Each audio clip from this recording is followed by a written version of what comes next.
Hope everyone can see the screen. Yes or no? Yes, sir. Yes, sir. Okay. So today we will discuss a specific speed of a pump and some other topics as time permits. Specific speed of a turbine we have already discussed. Specific speed of a turbine is the speed of a geometrically similar turbine which should deliver 1 kilowatt power while working under a head of 1 meter. So we have already studied that. Now specific speed of a pump. It is also denoted by N suffix S. It is a speed of a geometrically similar pump which would deliver 1 cubic meter per second discharge while working against a manometric head of 1 meter. So speed of an imaginary pump geometrically similar with the given one, and that should deliver a discharge of 1 meter cube per second while working against a manometric head of 1 meter. For the pumps, we specifically use the word manometric head rather than net head, which we used used in the case of turbines. So this specific speed of a turbine is given by the expression Ns is equal to n root of P divided by h raised to 5 by 4. And in the case of pumps, the specific speed expression is this one. Ns is equal to n root of Q divided by hm raised to 3 by 4, where h suffix m is the manometric head. So we have already discussed the word manometric head in the previous class. Manometric head is the total head against which a pump has to work.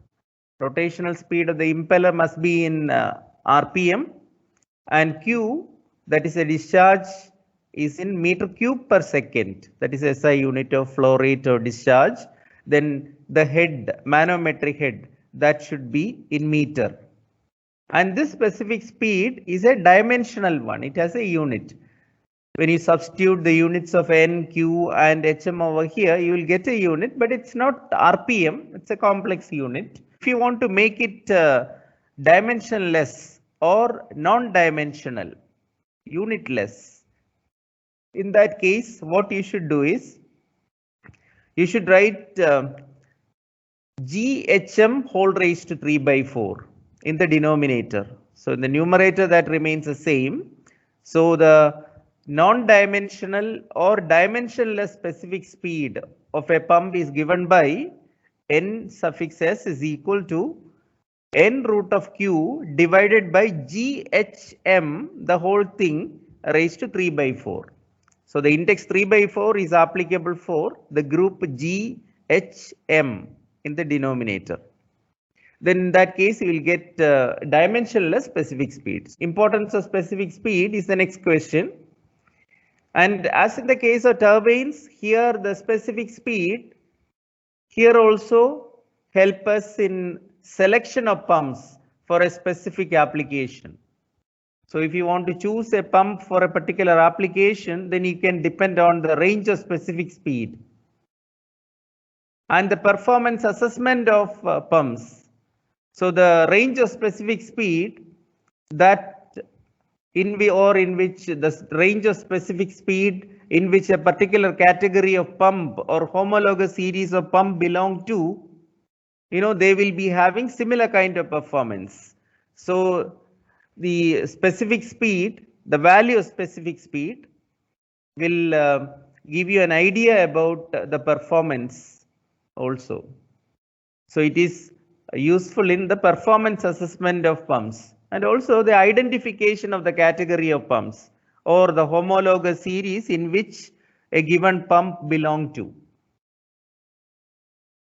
So homologous series means geometrically similar pumps are categorized into groups called homologous series. So each member is called a homologue. You know that. Say for example, axial flow pumps will be in a particular homologue with a specific speed range of say 160 to 500. So just like in the case of axial flow turbines, will be having dimensional specific speed in the range of 250 to 860. Okay. So now we will consider the derivation of specific speed. So rotational speed n will be equal to the specific speed when q is equal to 1 meter cube per second and manometric head is 1 meter for a geometrically similar pump to the given one. Okay, now how do we derive that? That's very easy for us. We will again depend on two ratios, important ratios. You know, those ratios which we applied in the case of turbines, that is useful in this case also, for especially for rotodynamic pumps. So speed ratio K suffix u is equal to u divided by root of 2ghm. So in the case of turbines, we used the speed ratio based on the tangential speed of the runner. So in this case, the tangential speed of the impeller in the case of pumps. So speed ratio K suffix u, that will be equal to u divided by root of 2g h suffix m. So here remember, in the case of pumps, we use manometric head instead of the term net head. Okay. So u divided by root of 2ghm, that is equal to the speed ratio, where u is equal to, just cross multiply, u is equal to ku into root of 2ghm. And k and root of 2g are constants. Ku and root of 2g are constants. Therefore, you can write a relation u is proportional to root of hm. So proportionality is given by u is proportional to root of hm, since ku into root of 2g are constants. Similarly, from the flow ratio, kf is equal to vf divided by root of 2ghm. As you know, vf is the flow component of velocity, and vf is equal to kf into root of 2ghm. And kf and root of 2g are constants. So you can write the proportionality. Vf is proportional to root of hm. So you have got two relations, one for u and one for the velocity of flow Vf. And u is the tangential speed of the impeller or velocity of the vane. So it may be inlet or outlet. Usually we consider the inlet conditions for the turbine and outlet conditions for the pump for the reference. So u is proportional to root of hm, equation number 1. Vf is proportional to root of hm, equation number 2. So we can even write u is proportional to Vf in such a case. Now the discharge. See, the discharge for the centrifugal pump, you know, that expression, you can make use of the same one which we used in the case of Francis turbine, because the other day we discussed about the comparison of Francis turbine and centrifugal pump. The mode of operation is exactly the reverse, the flow direction and all. And so what you can conclude is the discharge Q in the case of centrifugal pump is also the similar expression. So Q is equal to pi dBVF. So that means at inlet condition, if you make use of Q is equal to pi D1B1 VF1 and Q is equal to pi D2B2 VF2. And in the case of Francis turbines, we used it. This is a theoretical discharge of the flow rate. And if you make use of the vane thickness and all, because of the vane thickness, the circumferential area of flow will be slightly reduced. So otherwise, if you ignore the vane thickness, the discharge will be equal to pi dBVF, where d is the diameter of the impeller in this case, b is the breadth or width of the impeller, Vf is the flow velocity, flow component of the absolute velocity. Okay, from this relation, pi is a constant, therefore Q is proportional to dBVF. And for most of the pumps, this D and B are related. So the diameter of the impeller and the breadth of the impeller, they are proportional. So usually the breadth of the impeller is 0.1 to 0.4 times the diameter. In the case of Francis turbine also, we used to take that kind of relation. So that is a design aspect. The breadth or width of the runner is in the range of 0.1 to 0.4 times the diameter of the runner. So in the case of centrifugal pump impeller also, we can take that relation.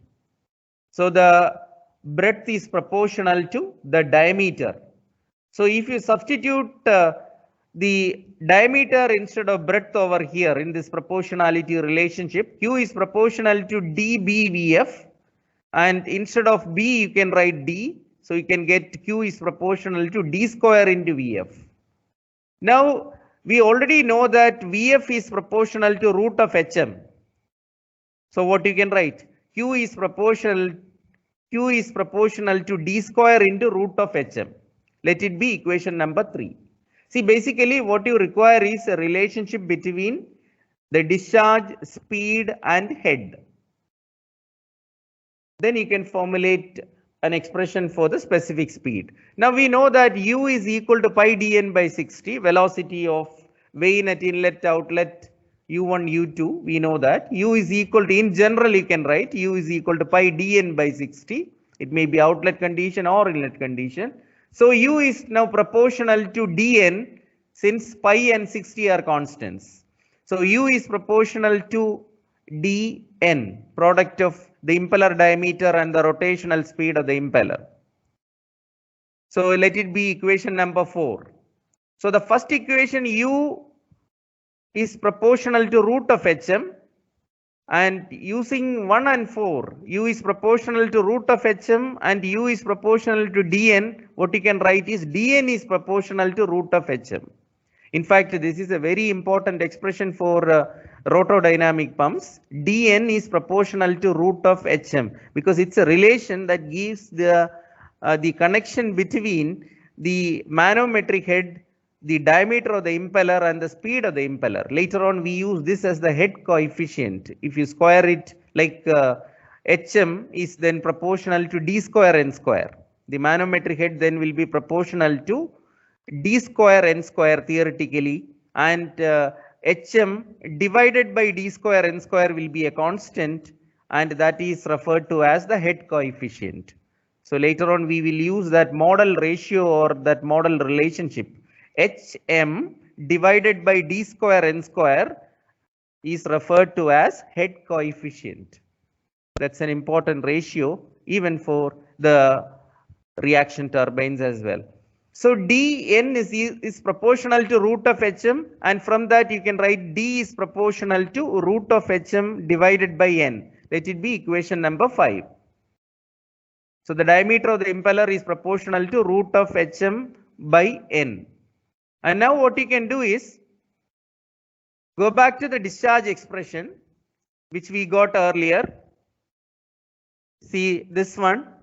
The discharge expression Q is proportional to D square into root of HM. And in this one, we are going to substitute for D now. We are going to replace D by this expression. D is proportional to root of HM by N. So what you can get is, now Q is proportional to D square instead of D square. So here we have root of HM by N whole square. So instead of D, you are substituting root of HM by N into root of HM. And if you simplify, so what you get? So here it is written, Q is proportional to root of HM by N whole square into root of HM. So when you square it, so it will become HM square by N square multiplied by root of HM. So HM into root of HM. Root of HM is HM raised to half. So HM raised to 1 into HM raised to half divided by N square. So if you add the indices, HM raised to 3 by 2 divided by N square. So Q is proportional to HM raised to 3 by 2 divided by N square. This is the relation we were searching for. So Q is proportional to HM raised to 3 by 2 divided by N square. This is a connection between the discharge, manometric head and the speed. Now we are in a position to get the expression for the specific speed. See, converting the proportionality into equality, Q is equal to K into Hm raised to 3 by 2 divided by n square. Let it be equation number 7. See, this constant of proportionality we can find out from the definition of specific speed. For a geometrically similar pump to the given one, when discharge Q is equal to 1 meter cube per second and the manometric head is 1 meter, the rotational speed n will become the specific speed from the definition of specific speed. So substitute this condition. What is that? When n is replaced by ns, Q is equal to 1 meter cube per second and Hm is equal to 1 meter in this equation number 7 in order to find out the constant K. So substitute instead of Q 1 meter cube per second and the head Hm manometric head. So substitute 1 and K as it is and n will become ns. So 1 is equal to K into 1 raised to 3 by 2 by n square. So what you can get is K by n square is equal to 1 and K is equal to ns square. So the constant K which we have to use in this relation we obtained from the definition of specific speed. K is equal to ns square. So substitute this in this equation 7. So Q is equal to, instead of K we substitute now ns square which we obtained now into Hm raised to 3 by 2 divided by n square. See this? So Q is equal to ns square into Hm raised to 3 by 2 divided by n square, and from this you can get ns square as n square into Q, that taking n square to the other side, Hm raised to 3 by 2 also to the other side, it will go to the denominator then. So ns square is equal to n square into Q divided by Hm raised to 3 by 2. So what is ns? Take the square root of the expression on the right hand side. So n square root of that is n and root of Q within the radical divided by Hm raised to 3 by 2 and the square root of that. So what is it? Hm raised to 3 by 2 whole raised to half. So when you multiply this, what you get? Hm raised to 3 by 2 into 1 by 2. So 3 by 2 into 1 by 2 is 3 by 4. So what you get is n root of Q divided by Hm raised to 3 by 4. This is the expression for the specific speed.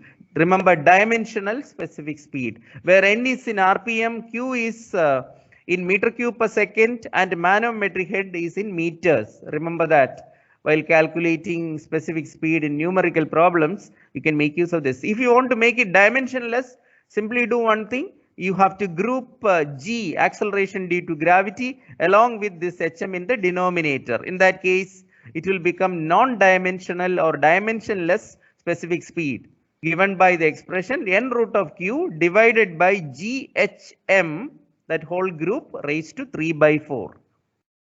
Okay, this is about the specific speed. Now, let me tell you the range of specific speeds for different types of pumps.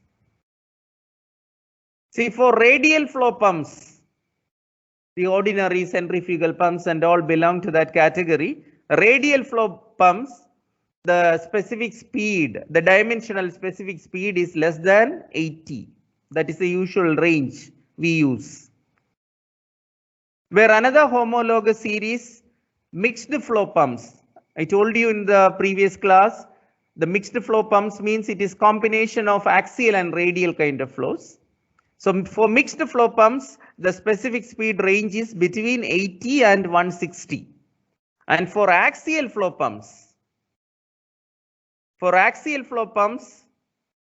are having large discharges and low head ranges, so they have high specific speed between 160 and 500. That is the usual range of specific speed for axial flow pumps. Very often we use the word pressure and the head interchangeably. So invariably we use pressure head and the pressure intensity values. How are they related? If you are given a pressure P and if you want to convert that into head, simply do one thing, P divided by rho G. P divided by rho G, okay? Or even the head, if head is H, head is H, and the density of the fluid or the liquid you come across, that is rho, then rho GH, that will be the corresponding pressure intensity. So if the pressure head H is given, the corresponding pressure intensity is given by rho GH. And if the pressure is given, pressure intensity is given, then P by rho G, that will be equal to the pressure head. That is a relation. Okay, so please understand that. You have to make use of it. Now NPSH. NPSH actually stands for net positive suction head. So it is the absolute pressure head required at the eye of the impeller to make the liquid flow from the sump through the suction pipe to the pump inlet, that is the eye of the impeller. So it is the absolute pressure head. See, actually it is vacuum, but it has to be expressed in the absolute pressure head terms. So it is the pressure head, absolute pressure head required, or you can even say pressure head required at the eye of the impeller. The key word absolute, if that is there, that is important, because then only you can write this as positive. Otherwise it is negative, being a vacuum head here. You know that when impeller rotates in forced vortex motion, a vacuum is created at the eye of the impeller. So the amount of vacuum, see, when somebody asks you what range of vacuum is required, see, the intensity of vacuum is represented by how much it is close to the absolute zero. Okay, so that means intensity of vacuum is strong. That means you are going well below atmospheric pressure towards that zero level. When nothing is there, perfect vacuum is zero. The head is zero. So the absolute head is zero, absolute head. Okay, so when you talk about vacuum, we say maximum vacuum is required. See, if the vacuum is more, we have to face the consequence also. That is what we are going to discuss next, that is cavitation, something like that. So the disastrous phenomena I told in the beginning of this lecture, cavitation is something you have to avoid in the case of pumps and turbine, that cause erosion, that cause mechanical damage, failures, performance reduction, okay, excessive noise and vibration, and all those, you know, the problem. It's very severe. You can search for Google images, cavitation affected turbine blades and the casings of pumps and turbines. You know, it's really disastrous and something we must avoid. So the design engineers, you know, very cautiously they design so that anywhere in the flow line, the pressure of the liquid will not fall below a term called vapor pressure. So the NPSH stands for the net positive suction head. So it is the pressure head, absolute pressure head required to be made available at the eye of the impeller, so that the liquid from the sump will flow through the suction pipe to the pump inlet. Okay, so in order to make the flow from the sump through the suction pipe up to the pump inlet, so pump inlet means eye of the impeller, you have to make a certain pressure head available at the eye of the impeller, and that particular pressure head is called the NPSH. But important thing, and along with this answer, it is incomplete if you do not mention this one. Proper value of NPSH will ensure cavitation free operation of the pump. So actually the proper value of NPSH, if you select, that will avoid cavitation, especially the cavitation prone area. Cavitation prone area in the case of centrifugal pump is the suction side where the pressure is vacuum. See, anywhere in the flow line pressure is vacuum, and you have to be very careful, because cavitation may occur in that region. So therefore, proper value of NPSH will ensure cavitation free operation of the pump. So NPSH is given by P1 by rho g minus PV by rho g plus Vs square by 2g. See, this is how we find it out. P1, see, 1 is pump inlet. See the inlet level designated by 1. Pump inlet is 1 here. So P1 by rho g is the pressure head over there. You can say H1, say capital H suffix 1. So H1, that is the pressure head at the eye of the impeller. I told you that pressure head is actually vacuum. We will write that in absolute units as positive value, subtracting it from the atmospheric head. You know that. So P1 by rho g, that is H1, then that minus a term called PV by rho g, that is vapor pressure head. See, for every fluid, there is a certain vapor pressure corresponding to the prevailing local temperature. Of course, it is temperature dependent. So NPSH is equal to the absolute pressure head at the inlet to the pump minus the vapor pressure head plus then velocity head of water, or velocity head, or rather say liquid. The centrifugal pump need not pump water always. It may be any incompressible fluid, any liquid. So PV by rho g is the vapor pressure head. Vs square by 2g is the velocity head. Velocity head of water in the suction pipe. So this is the expression for NPSH, and usually the pump manufacturers will specify NPSH required. So that is the technical information provided by the pump manufacturers.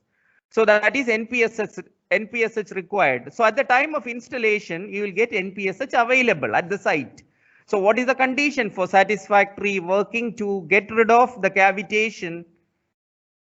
NPSH available at the site, that must be greater than NPSH required. This is a technical information that gives the significance of NPSH, the term. Importance of the term NPSH is clear from this. NPSH available must be greater than NPSH required. Now, after the applying Bernoulli's equation between the inlet 1,1 and the sump level, see, you can arrive at this expression because you are replacing this pressure head P1 by rho g, that is H1, by the term, you know, HA minus HS minus HFS minus Vs squared by 2g and all. And you'll get that later because you will get P1 by rho g, that is H1, as HA minus HS minus HFS minus Vs square by 2g. If you substitute that one here, then you will arrive at NPSH is equal to HA. What is that? Atmospheric pressure head, which if it is not given, you can assume that it is 10.33 meters of water, minus HS. HS is the suction head or suction lift. We know that. Then HFS is head loss due to friction in suction pipe, HFS. Then minus HV that we introduced today. HV is the vapor pressure head corresponding to the vapor pressure PV of the fluid at the local temperature specified, and PV by rho g is HV. So HA minus HS minus HFS minus HV, this is the term you have to use for NPSH. So this is important for you whenever you address a question like define NPSH of a centrifugal pump, explain the significance of NPSH in the installation of centrifugal pump. See, you have to present these facts. So expression for NPSH, this is a derivation. So what we do is, this is a schematic diagram. As you can see, this 1,1, that is a section at the level, at the inlet level of the centrifugal pump. Section 1,1 is the inlet of the centrifugal pump, and section XX here, this represents the sump water level or sump liquid level. Section 1,1 inlet level, and that represents the eye of the impeller, and section XX, that is the sump level. Okay, the pressure acting at the sump, so you know that it is atmospheric. See, pressure acting on the liquid at the sump level, that is atmospheric. And you know that the central level, the pump axis, see, this pump axis is at a distance of HS meters above the sump water level. So the vertical height difference between the liquid level in the sump and this central level, which in this case is section 1,1 level, inlet level. So that distance is HS, representing the suction head. Okay. And this XX we are going to take as the datum or reference level, because we are going to compare the total head at inlet and the sump level by using Bernoulli's equation, which you have studied in fluid mechanics. Okay, so applying Bernoulli's equation between pump inlet, that is the eye of the impeller, that level 1, and sump liquid surface level, that is XX. That is taken as the reference datum. So from where you will be measuring the datum head. So what are the various heads in that case?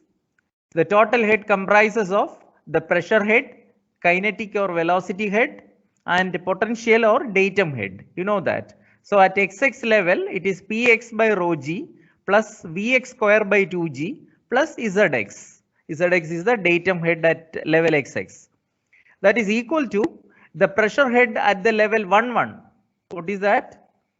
Pressure head at the level 1 is P1 by rho g, then velocity head at level 1, that is V1 square by 2g, then plus datum head at level 1 is Z1, then plus on the downstream side for real fluid flow, we will be having head loss also. Primarily, we consider the head loss due to friction, the major head loss. So if you are talking about this height, here we have the suction pipe. So head loss due to friction in the suction pipe. So that will be representing, the head loss. So therefore, we consider the various pressures now. At XX level, the pressure is atmospheric, that is PA by rho g. What is the velocity at the sump level? Since there is no movement here, there is no fluid motion at the sump level. So velocity is 0. And what is the datum head at XX level? That is 0 because that is taken as the reference for measuring the datum head. So therefore, Zx is equal to 0. So we consider the inlet level. So there the pressure is say P1 and the corresponding head P1 by rho g, that is P1 by rho g, that is H1. Now V1 square by 2g. See the velocity at the level 1. Velocity at the level 1, that is V1 represented by V1. You know that V1 is, see this at inlet level, the whatever fluid or liquid comes in, so that will be having the velocity same as that of the liquid in the suction pipe. So therefore the velocity of liquid at level 1, that is same as the velocity of liquid in the suction pipe. So that therefore V1 is equal to Vs. So V1 square by 2g, instead of that I can write Vs square by 2g. Now what is Z1? Z1 means the height of section 1 from the datum. The datum is taken as XX. So that is HS, the suction head itself. So Z1 is equal to HS. And then what is head loss due to friction here? The major head loss, that is since this portion occupies a suction pipe, the flow through the suction pipe is under consideration for this. So HFS is the head loss.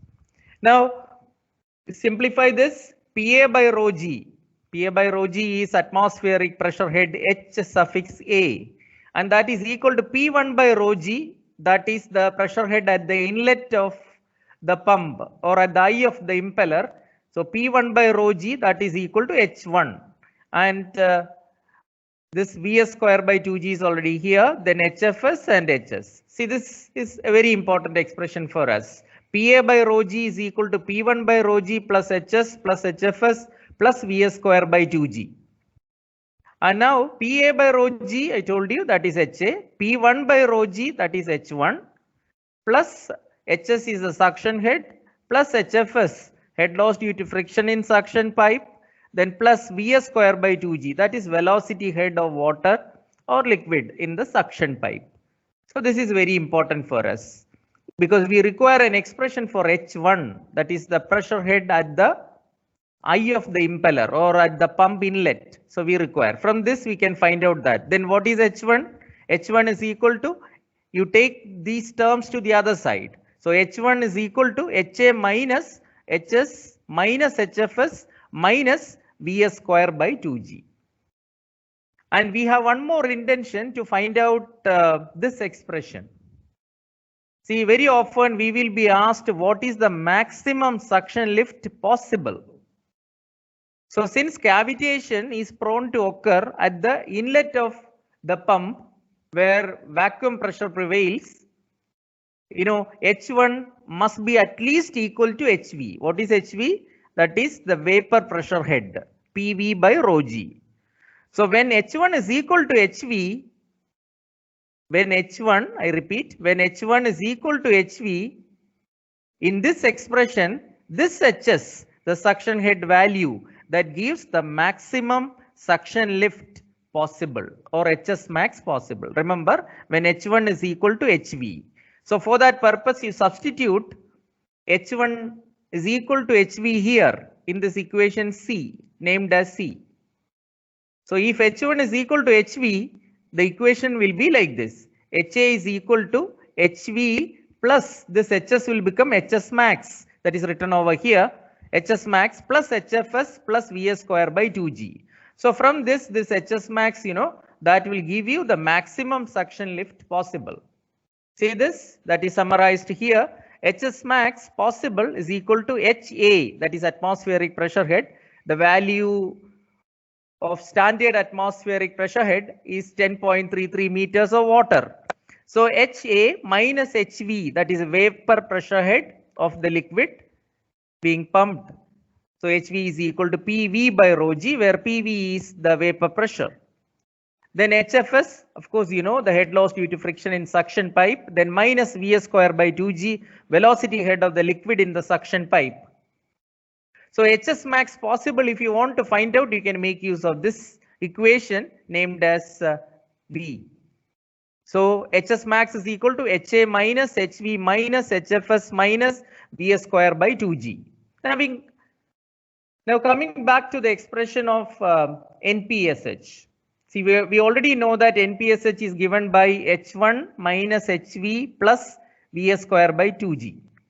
So in the beginning, I told you NPSH is equal to pressure head at the inlet to the pump, that is P1 by rho G minus vapor pressure head PV by rho G, then plus velocity head of liquid in the suction pipe, that is Vs square by 2G. So NPSH is equal to H1 minus HV plus Vs square by 2G. So now you can substitute for this H1 over here.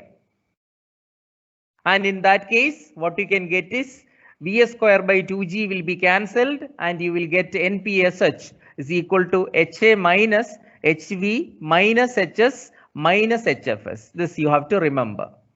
Okay, so that's all. That's all. Thank you. Thank you, sir. Thank you, sir. Thank you, sir.